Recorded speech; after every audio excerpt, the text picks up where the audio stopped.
some more people come in a bit. Welcome. Oh, good. Thank you, Tamara. Thank you. Good to know now. All right. Wait a few more minutes and then we'll get started here.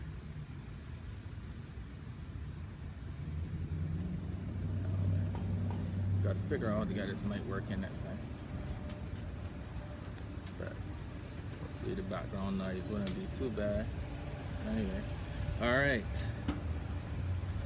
Okay, let's get started. If you're coming in, are you going to see the recording later? Yeah, if you see the recording later, guys, this is my first session of Keeping It Real, where I just have real conversations with real people doing big things, entrepreneurs that have a big vision and big plans of things that they always wanted to do, and they made steps to do it. And I just wanted to start this type of session so that hopefully it will help some of you. Hopefully it will motivate some of you, and the main thing is that it will probably help give some tips of things that you can do to get your vision and your passion and your goals started, right? I want to bring people that have done some things right now, things that they have been passionate about, and they've made the step of going into and getting things started, not allowing fear and stuff to stop them. And I think that would be a good idea for us to just learn a little bit of some tips from them and kind of pick their brain. And if you have any questions, send your questions. I'm going to be checking here. And today I have my buddy Ryan Poirier. He's an author. I'm going to show you some of his books that he's written. But we just want to have a little conversation here and just get a little bit more info from Ryan, how this whole process of starting a book, publishing, all of that stuff. If it is that you guys, any of you are really looking or thought about writing a book but never got started and something is always keeping you from doing it, then today is your day. You're going to hear it from a guy that's just like you that made the steps to do it. All right, Ryan, you ready? Yeah. All right, cool. All right, so guys, let me introduce you to Ryan Poirier. I want to show you his books. Let's show them your books that you've written, and just tell them about these comic books here. It's called The Herd, Volume 1. It's Volume 1, but it's going to be in 3 parts. This is Part 1 and Part 2. Part 3 is currently in the works. Hopefully it'll be out, or at least ready for publish by winter, hopefully. Nice, man. It's basically it's a superhero story with a bit of a twist. It's got a bit of a 90s cartoon tribute to it, with an anthropomorphic type characters, with a lot of pop culture references. It's and a lot of parodies of pop culture. It's meant for a good starting comic book for kids, because it's my young cousins around between the ages of 8 and 10, and they 8 enjoyed and 10? it. Okay. Get your cousins on it, guys. Get your cousins on it too. That's awesome, man. But it's kind of for starting a good comic for kids to start off. It's a superhero story. It's it's not too graphically violent. There's a lot of jokes in it that it's for all ages. So adults will also find it humorous, and they'll get the pop culture references that kids won't get. So it's kind of like an age. When I got published, they said the best age is around 10 and up. 10 and up. Okay. And it reads kind of like a cartoon show, like your classic Saturday morning cartoon shows. Nice. Nice. Remember those days. Yeah. But so, all right. So let me ask you. All right. This is your first book. This is Volume 1, right? Yeah. So, Volume 1. How many pages are in here? That's 128. 128 pages. All right. So, page 1. How did you start off page 1? Like when you're starting a book. I remember I actually wanted to write a book. And I still plan to do it, but the thing is, that first page, that blank page, sometimes I look at it and I just can't get past that, and then I start writing, and then I'm like, okay, no, this is not starting off right. I need to start over again, and then I start over, and then I never get started. So how did you start your book, like the first page? How did you get that started? Like, the best thing is, for me personally, it was starting off with the characters. So I created all these characters, and I kind of knew what their personalities were. But a golden rule for starting a story is if you have complex characters, make your story simple. If you have a complex story, make your characters simple. Okay. And for this, it was kind of a little bit of a mix of both, but the story was more complex. Because it's this first volume plants seeds for later volumes. So a lot of times what I do is I kind of figure where's my end point. What's at least the end point of like if this was like a season of a show, how is that first wave gonna end? That first stage. Okay. And then kind of leading up to that, kind of working backwards and starting. Well, when's the earliest point that this could start? And like, where's the story that's important that you're trying to tell need to start? All these characters are still going to have background stories, but you can explore those at a later time. Okay. So I knew where the ending of this book was going to end, but at the same time, I knew where my 5th volume was going to end. So this is now all planning up to this. Now, that's just how I work. Not everyone finds it easy that way. But then, and then you just kind of work towards there and just kind of create, your brainstorming, like create notes and create your path on what's going to connect to that. Like map out all your events and all your sub events and all your sub stories, how they're all going to connect in some way. Right. And just don't forget it because because continuity is a big important thing, especially if you're doing a saga like that. You don't want. Okay. Yeah. So all right, let's keep it real now. So how many times did you start writing the first page and then start it over? How many times? I couldn't tell you. I started this like 16 years ago. Oh, so that gives any kind of shadow on it. Whoa! I created these characters 16 years ago, folks. So okay. So 16 years ago, you started this, and what happened? Like what? So what made you complete it now? Like what happened 16 years ago that you weren't able to get it really going from that? Life mostly. But like the characters I created, I didn't really know what the story was, and I wanted to create a story that wasn't, hasn't been told yet. Because I mean, that's the hardest thing with creating superhero stories is everything's been done. So I wanted to do a little bit of twist on it, but I didn't know what that was yet, and so it just took time to develop these characters, redesigning of these characters, talking to people who are in the industry, and just picking their brain and. Just listening to a lot of podcasts of people who have done this and kind of what they went and their advice, and just accumulate that over the time. Now it took 16 years because like I said, life happens. Right. Just I wanted to get myself. I was trying to find work in the media field since I graduated from college because I took multimedia design and I always wanted to get into cartoon animation, but it's very hard competition out there. And eventually I was like. Ultimately, I always like to create my own stuff. Right. So even if I did land a job there, it's still not doing what I truly wanted to do. I wanted to tell my own stories. So finally, I was like, you know what? I'll just do it myself. It's not going to get done me just sitting there thinking about it. I'll finally just write a story, look into what it would do to be publishing, and I went with the self-published route just so I have more control over where I want things to go. Versus doing, I might deal with the publisher later down the road. But until I lay the ground for this work, I want to do self-publishing. And then basically just put time into it, and ultimately, if at the very least it's a story I want to tell, I want to share with the world.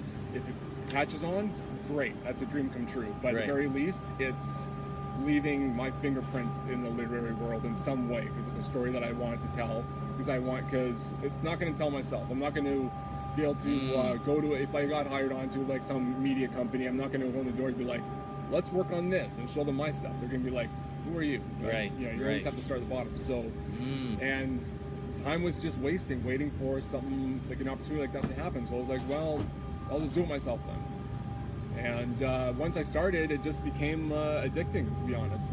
When I have, like I said, 5 more volumes for this planned out. After this first volume, I have another book series completely separate from this that I'm going to do for it. It's more for younger, like ages 5 and 6 and 7. Yeah. And that'll just be a small book, and then I'll go back to volume 2 on this, and then I'll go back to that, and I'll flip back and forth just so I have a lot of content under my name. So we have some music behind us. So street sweeper. Excuse the sound, folks. Excuse the sound. So okay, well that is also what I like though is that you said even though things weren't going according to plan how you wanted it to go, that did not stop you from your mission and your goal to actually get this done, because like you said, no one will be able to tell this story besides you. Yeah. And I really like that, because that your motivation then to like what really motivated you to keep going, to really push to get this done? Like, was there something in particular? It's just I just had a dream of just seeing these characters and these stories being read by other people, and that was my biggest motivation. Just to tell the story. I like to tell stories, and I like to share my work. And right. My ultimate dream is to one day see these turn into a cartoon series, whatever, awesome. and to be on TV. And that's my ultimate dream. Hello, B. But I gotta tell the story somehow. I gotta somehow lay the work to show some sort of portfolio work. And what better way to do that than to try to publish a book and just try to tell your story. That's awesome. So okay, I'm starting the book, and when I've started writing and everything. Now, what's the process? I've started writing. I have some stuff done. Let's say I've written a good number of pages. What's the next step to do from there? Well, get it edited, proofread it over and over again, of course. Right. Grammarly helps a lot. That's Grammarly. Yeah. So Grammarly, that's a tool to edit. Yeah, for grammar and editing. A lot of like I was with Friesen Press, and during that's who I published through, and they recommended doing that during that really stages before you send it to an editor. Gives them less work, and ultimately you want multiple people to read your work, because mistakes go missed. Right. I've read these books time and time again, over and over and over again. I've had other people read them to proofread it, and errors still go missing. So the more time that you can spend combing over every single thing, the more professional it looks, the less kind of more seriously people will take it. So Grammarly. So guys, I'm gonna post. There's a link for that, right? Grammarly. There's commercials. There's a commercial for it, and there's a website for that there. Yeah. So I will just post, guys. I will post any tools or anything that we mentioned. I will post them on my page, and ask any questions.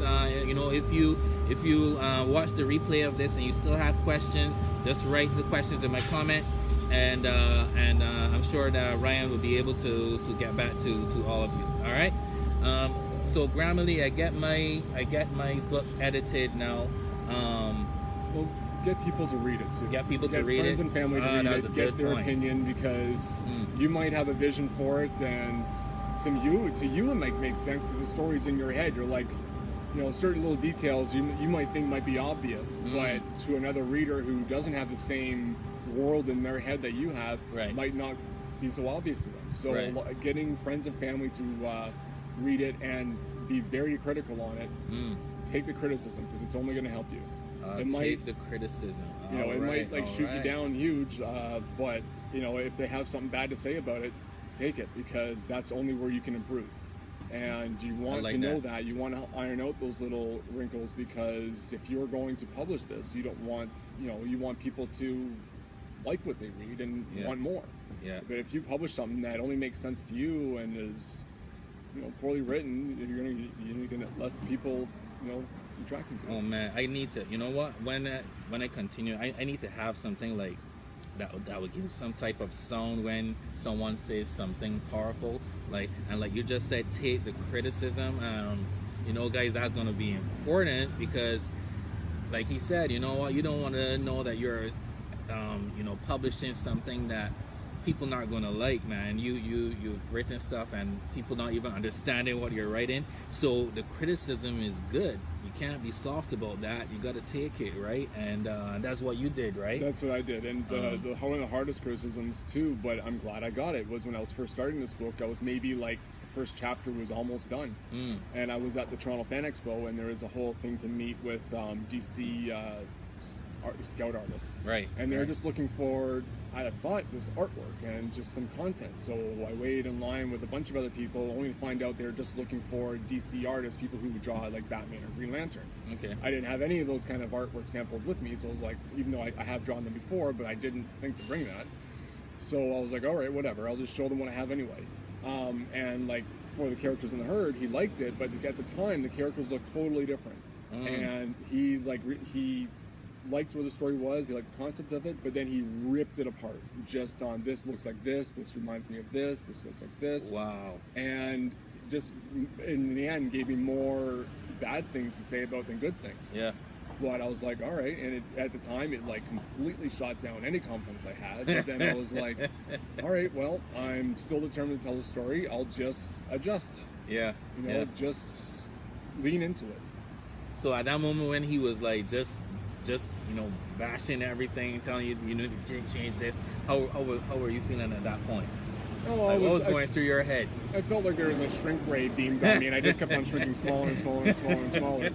But it's at the same time, I was just ignoring any kind of feelings I had towards it. Any kind of someone would say this is god awful. Right, it's just right, like that would easily hurt your feelings, and it would. But at the same time, it's like, okay, no, why is it god awful? Where can I improve on this? Right. Like, what is wrong with this? I like that. And just lean into any criticism and anything in life, any kind of criticism in life, just lean into it. Don't take it personal. Just learn from it. Don't take it personal. Yeah, that's a big one, man. Because and that's the thing. I think a lot of people will battle with. You don't want to be criticized by someone, and no one really wants to feel bad. So I think a lot of folks then too, like we weren't really designed to feel uncomfortable, right? So anytime that there's a circumstance that would potentially make us feel uncomfortable, a lot of people then move away from that, or step away from that. So even writing a book or something like that, the thought of someone else reading it and then someone maybe thinking that person is not going to like it and someone may say something bad about it, then that tends to stop people from even going forward with it, and then they don't even start it in the first place because of that uncomfortable feeling that they would have of someone saying something negative to them. So that's why why I said it's very good that you mentioned that you can't take it personally.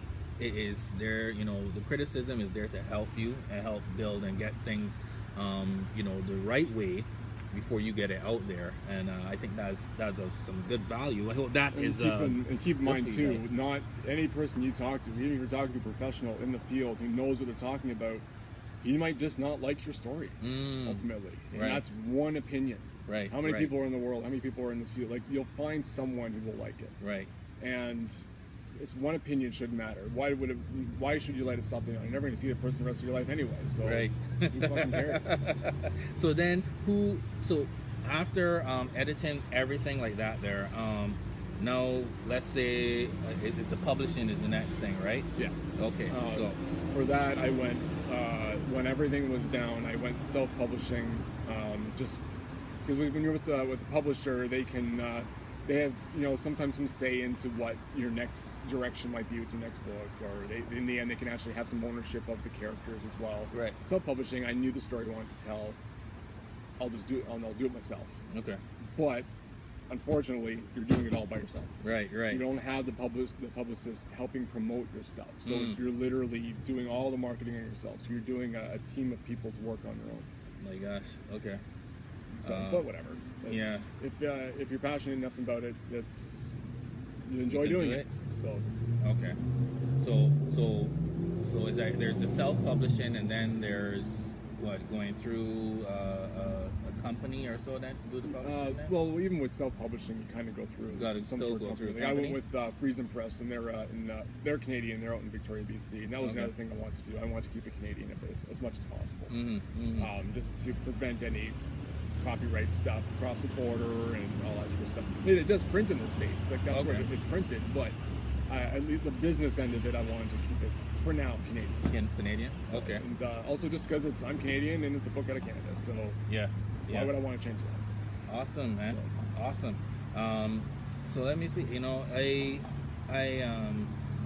was thinking then, in terms of cost and budgeting, then for people then that want to get the book out, you know, keeping it real with them, like in terms of expense, how does that look like in terms of getting a book published? Like, is it a lot of money they got? Is it expensive to get it published? It's just a skosh. Yeah. It takes a few shekels, that's for sure. All right. But I didn't go like I've heard of some people who went about this and they just blew a huge budget without being completely ready for it. Right. You know, I made sure I had everything, the ducks aligned. So you knew beforehand, in terms of cost, you knew beforehand what you would need to, what your limit would be, right? And then you worked with that. Okay. And it's and basically for every single, so for each, I think each time I went to publish, it was around like $3,000 or something like that. $3,000 or so? Around there. Okay. It's the buying in bulk of the books that's also adds up after a while. Whenever you buy a bunch of overhead, that adds up. But so you want to hopefully go to conventions or go to stores and hopefully do some sort of consignment deal. Right. Because you want to do that, because otherwise, if you go the route of just having the bookstore order your books through where it's printed, through Ingram, that's where at least where this is printed, you want book return insurance, and that's like $600 a year or something like that. Oh. And that just allows, so that say like they order your book, whatever, but it's not doing very well, they can return it, you know, at no cost to them. Interesting. But I did not know that. It's a yearly fee of book return insurance, and it's Wow. Book So, return insurance. All right. that is something you want to something. keep in mind as well. But if you do consignment stuff, it's just you order a bunch of overhead, then you just kind of just do the footwork, go to door, have have a media kit ready, and a media kit is basically like a PDF that's about the book, about you, where you started, basically, where what your background is, a little bit about the book, who your inspirations were, just little things that people would basically, if you were to do an interview like this, or go on to like a podcast or radio station or something, it's basically like a book resume. It's everything that they would basically be asking you. You even do a Q&A at the end of what you think someone would ask you. Okay. Anything that someone would want to know about you and what you've done. And just do a Q&A section, do pictures of the book, put that in there. You know, it doesn't, I think my media kit's maybe like 5 pages long, I think. So, but that's just because I did a bunch of pictures in there with all the characters' profiles. Right. But that helps, and that just adds, like, it's like a cover page to a resume. It just it adds a little bit more professionalism whenever you're trying to promote your stuff. That's really good. So those are two good tools that people should really look to have. You know, Grammarly for the editing, and then a media kit. And this is for mostly mostly for marketing.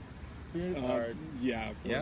For marketing. All right. So guys, I'll post up exactly what Ryan said in terms of what you would need to have in a media kit.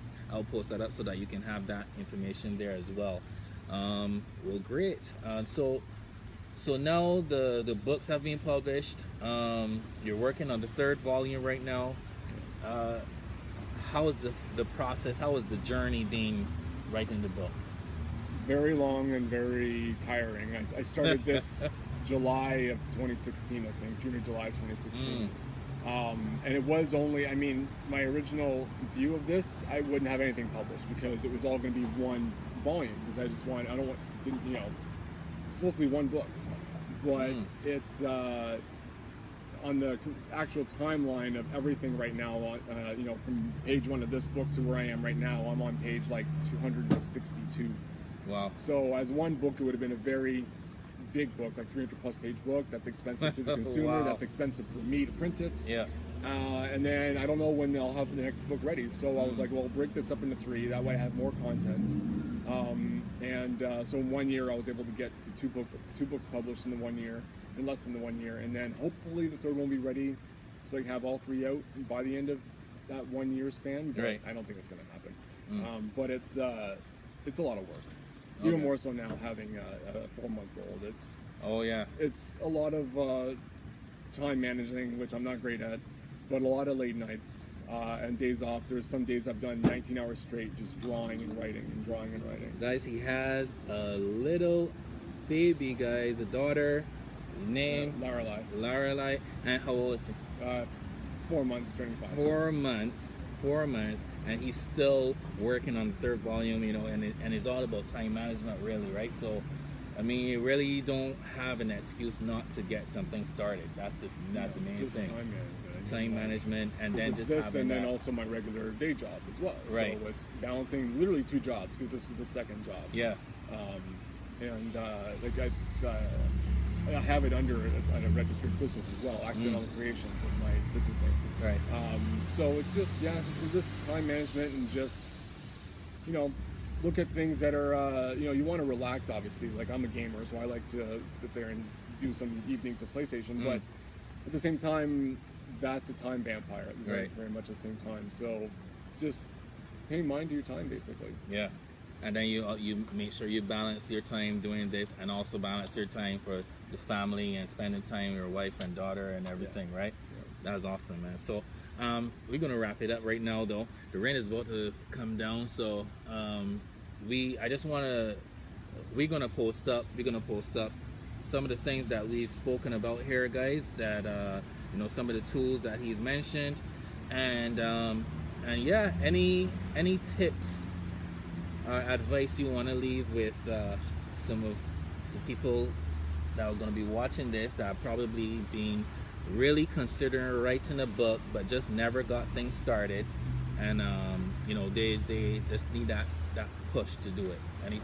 Well, one of my biggest pushes / inspirations was writer-director Kevin Smith. Everyone knows who Kevin Smith is. And as he said it, just if you tell a story, just do it. Just go with it. If you have a story to tell, you have a story to tell, it's and just make your voice your own currency, and you know what, and just follow that whimsy and just hope for the best, and eventually someone will see it. But at the very least, you told it, it's off your chest, and you can, because if you really want to tell a story that bad, you want to tell a story that bad, you won't be able to get it out of your head, you won't be able to sleep at night. Which means that you're passionate enough about it to follow through no matter what obstacles are in the way. That's right. Just lean into it. Just ignore negativity. That is But awesome. learn from negativity. I like that. Learn from the negativity. Learn from it, right? And I think that's important. Like I said earlier, that negativity, any type of negative comments from people, tends to cause people not to move forward to do things. But having the understanding that this is something that you can learn from, that should motivate people to also continue doing what they're supposed to do and tell the story that you want to tell. And I think that that's for me as well, to learn, look, I always wanted to write a book as well. My thing was the blank page again. Like I always wanted to start, but and as soon as I start, then I'm like, man, that didn't start correctly. It needs to start perfect, and all of that. And then I never got it started, right? You don't have to start it at the beginning. If you have moments that will write out, like scenes or points you want to make, write them up, and then write up sections, and then at the end, figure a way to tie it all together. You don't have to write it in a linear fashion. I wrote moments in this scene in this book that in the end I'm not even using. I did a 9-page scene that I'm not even using in this book. Oh wow! Okay. And if I did, I wouldn't even be at the point yet to even use it yet. So it was planned to be for the 3rd book, but in the end I don't have space for it. So it's going to be thrown in the next book. Okay. And there's another scene I'm writing that I'm finally working up to, but I wrote it a long time ago because it was parody. It was being a parody of a certain movie. I won't say which, but you'll find out whenever you read it. But it was just to make a little friendly tip of the hat nod to just some pop culture references, and I'm finally now leading up to that scene, and I wrote it a year ago. Wow.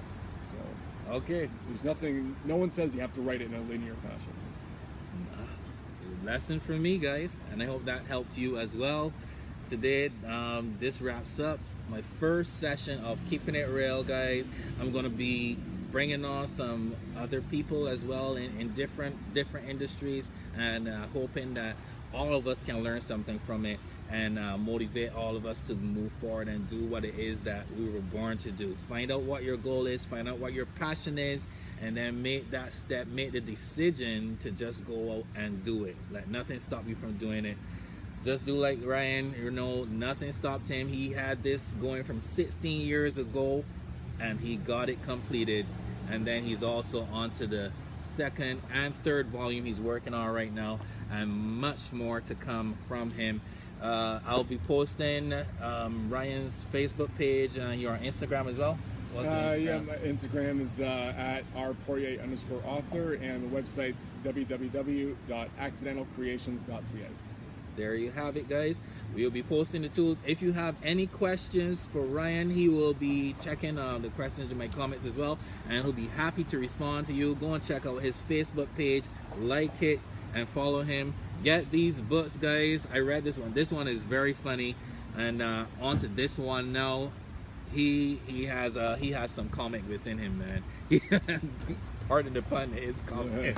But anyway, have an awesome day, guys, and we'll be in touch again. Be blessed. Cheers.